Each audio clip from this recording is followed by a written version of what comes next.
James Helder, IFL TV, in association with MTK Global. With me, I've got none other than promoter Frank Warren. It's a new era here in Manchester. How are you, Frank? I'm good, mate.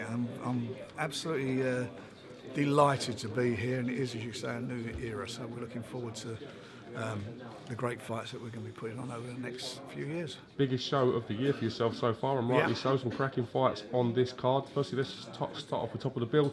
Terry Flanagan defending his WBO World title against Peter Petrov. Petrov seems to be a bit of a dangerous character. We're looking at his record, he's on a good run.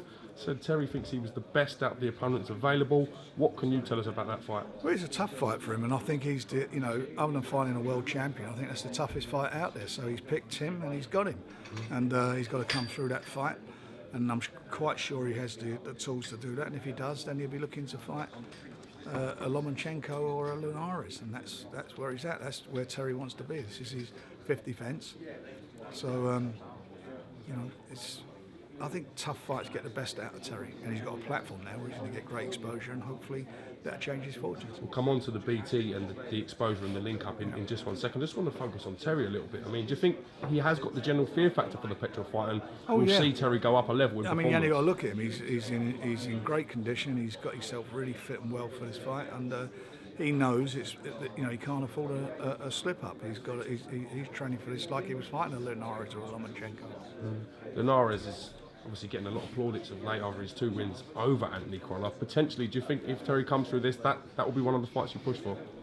We tried to make it, but they exercised their rematch clause with Linares. We made an offer, and they accepted the offer, but unfortunately, Anthony Krylov, and probably unfortunate for him, he went in there with him, so he got beat, and we didn't get the fight we wanted. So I'm sure the fight's there to be done. Terry's up there. He's got the longest undefeated run in British boxing. And there's a reason for that. That's because he's a good fighter. Seems to be getting a lot more attention, a lot more plaudits. We've seen him at the Etihad being sort of paraded around. It must be fantastic for him to get that recognition within his own city. It is, and it's been a long journey, and obviously for him, and he's been with us for a few years now. I've always had a lot of time for him. I always thought he was a quality fighter. It's taken us all this time to get to where we've got to. We've now got this platform that we're working on, and hopefully Terry will benefit from that. Has the window for the Terry Flanagan v Anthony Krylov fight gone, in your opinion? Do you think that fight's still there, or is it? He's lost his last 2 fights, and he's got to come back. Even if he wanted to make the fight, he couldn't, because he's coming off of 2 losses, and he'd have to have a good win before anybody would consider him. Certainly before the WBO would consider him. Let's talk a little bit about one of the most interesting fights this year to be made. Liam Smith, Liam Williams for the WBO interim title. How excited are you about this fight personally? Well, I'm very excited about it. The Battle of the Liams. It's funny. It's a fight that's divided everybody in the boxing community. Everybody's given their views, who will win and who won't win, and respected judges. Nobody's agreeing. Very few people are agreeing. They've all got their different reasons. So I think the good thing about it is that the fans are going to benefit from it. It's going to be competitive. I think it's the sort of fight you could put on in a phone box. And for the winner, who's fighting for the interim title, he comes away with quite a significant prize, because Alvarez at the moment is, or Canelo, whatever you want to call him at the moment, he's a champion. Is he going to fight again at light middle? I doubt it. So the winner will be, eventually when he vacates, the winner will be declared champion. And if they are declared champion, they then have to make a mandatory defence, and the next guy in line is Cotto. So whether they fight Canelo or Cotto, they're tough fights. Where does the loser of this fight go? Do you think the loser of this can come back? Liam Williams is 24, Liam Smith is 27, I think. Boxing's about winners and losers, how you lose and the circumstances. Of course the loser will come back, the career won't be over. How many when you think of that's what's quite so unique about Terry Flanagan, he's got this 32-0 record. Most boxers have losses on their records and come back. Look at people like James DeGow. He had a loss against Rose, but went on to win a world title. You look at people, like Amir Khan. He got knocked out in 1 round and then won a world title. It's just, it's all about character and coming back if you get beat. let's talk about double Olympic medalist, gold medalist Nicola Adams, the woman that has managed to change your views on well, a whole side of the sport that we sort of haven't been involved in before. Talk to me firstly about Nicola and how special of a talent she is. Well, she's a talent. Obviously, she's done everything as an amateur. She's a double gold medalist. She's won world's, European, Commonwealth amateur titles. To win be a double Olympian gold medalist, I think that was the first one for 100 years. So she's very successful, as well as being a fantastic boxer.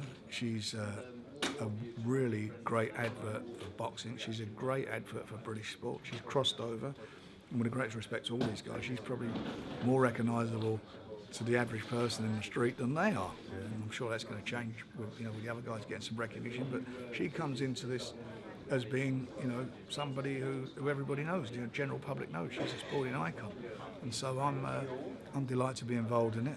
She certainly changed my mind. She certainly is a flag bearer for women's boxing. If you're looking at the States, the likes of Clarissa Shields, we've had Katie Taylor as well developing. The world's changing. As my daughter said to me, you're a dinosaur. You need to liven yourself up and get on the programme, and that's what I did. Did your daughter's comments have anything to do? You genuinely thinking about the women's side of the boxing? Yeah, because it was like, I said to her, I don't like it, and the reason I didn't like it is they were all so one-sided. If a good fighter against the one-sided in them, but there are more women doing it now, and obviously the quality has improved, and people want it. Let's talk a little bit about a big heavyweight making his debut on Saturday, Daniel Dubois, 19 years of age, pure giant of a specimen of a man. How did the link up and the signing come about with Daniel? It came about because we were, I was hearing, like everybody heard in boxing, how he was getting on with his sparring with various heavyweights out there, quality heavyweight, professional heavyweights. And so we had a meeting, and we did a deal, and we done a deal very quickly. I'm delighted that he's with us. He's only 19 years of age. He's a baby as a professional fighter, and certainly as a heavyweight. And he's got a journey that I think is going to be really exciting. You acted with quite a lot of decorum in the press conference today. When someone brought up about some sparring stories, you was quite quick to deflect the attention away from Daniel. Let's get it right. Everybody, you hear all the stories that how he got on in boxing. Harry's got on in boxing and how well he's done, but that's not he's not a bragger. He's not that type of guy. So I think if you want to know how he got on with various heavyweights like Anthony Joshua or whoever else, ask them. And I'm sure they'll give a good account. Give him a good reference. How fast do you expect Daniel to move? Do you expect him to be within the British title within 10 fights, or is it a case of seeing how he? I'd be very surprised if he's not fighting for a British title in 10 fights. I'd be very surprised. Interesting, the heavyweight division at the moment, especially domestically. There's a lot of fights to be made. It's a strong division, isn't it? There is a lot, and there's a few guys out there that for want of a better phrase, not being derogatory, it would be good, stepping stone or learning fights for him. Names out there. Stat card. I want to touch a little bit on Jack Catterall v Martin Geffen as well, which is a great fight. That is a good fight. Interesting to see what Geffen's got left in the tank, and interesting to see if Catterall's as good as what people like yourself think. Well, I'm going to be honest. Jack, I've always been banging the drum for Jack. I expect big things of him. He's had a couple of fights where he's just not seemed to upped it. Got into, gone through the gears, and now that's what he's got to do. He's moving up a level now, and that's what we expect him. So I think this fight for him is going to be a real tough fight. And again, it's we've not done anybody any favours on this card. They've all got fights. Who and what would you like to make within your own company over the next 6 to 12 months? What fights have you been thinking about? What interests you, Frank? Well, I think that Terry comes through. And obviously, he says he wants Lomachenko or Linares. I think one of those fights definitely I'd like to do. Whether I'd like to see Cotto fight the winner of the Liams. That's the immediate fights, man. The winner of the Liams. Yeah, well, it's going to be. Listen, the winner's going to be named Liam. So the winner, whoever it is, to be in there, because they're the fights we want to deliver. And it's been, as you're been part of the BoxNation team. It's been a hard slog, and now we're into a different era, a new era, and we're working with a platform that delivers us the ability to. We make big fights, but to make the big fights and to actually get the public's imagination. This fight was this show was put together quite quickly, But now we get this one done, get it out of the way, and we're on a roll with some really good fights coming up. You know, Selby and Josh Warrington, Paul Butler, McDonald. I mean, they're all great fights out to be made. That's where we are. That's where we are. And I can, top head, probably think about another 6 or 7. So there's lots there, and we want to make those fights. They're important fights. I want to see Billy Joe Saunders get what he should be getting. He should have been fighting Golovkin. We want that fight. He wants that fight. You know, we had a contract there sitting there for the fight, and it's still sitting there on the table. So we're waiting to see what happens with that. You mentioned Billy Joe Saunders. As you said, we've expected Billy Joe Saunders for that fight to be signed after the GGG Daniel Jacobs fight. So what has been the hold-up, as you know? Well, they're saying at the moment they're saying that Golovkin's injured. So we're waiting to see where this is all going.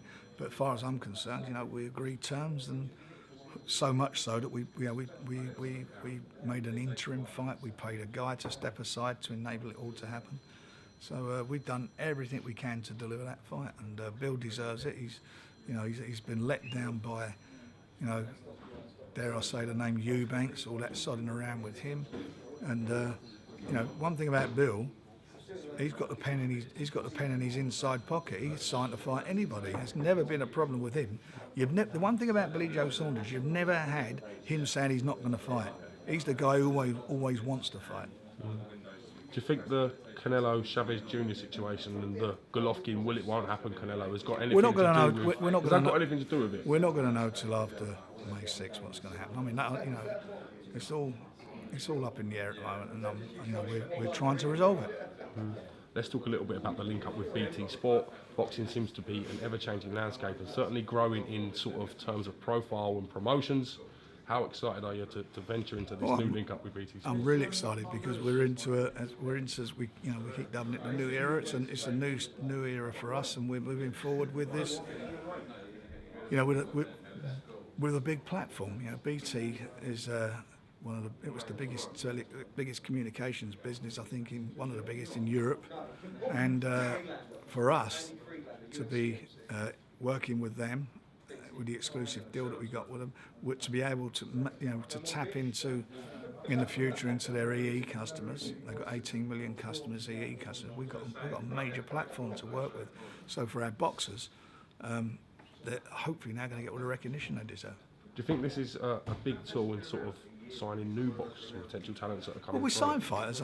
We've signed fighters. We've done that over the years. But this, obviously, it gives us more strength to do so. And it's a level playing field now. There's no if you want to be on pay-per-view, you've got to go with Matchroom. That's all dead now.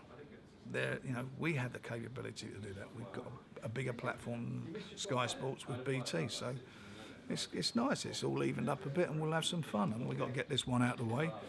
And once this show's done, we're moving on to some seriously good fights and shows, and I think we're going to have a very, very eventful and exciting future ahead of us. With the new link up with Foot Asylum, does that mean we're going to see you casually walking into press conferences with some Harachis on, Frank? Are you going to have casual Wednesday? I wear them in the bedroom at night. I'm in front of the mirror and I've got them all on all the time, mate. Do you ever wear tracksuits, Frank? Genuinely? Do you ever wear tracksuits and sort of downtime clothes?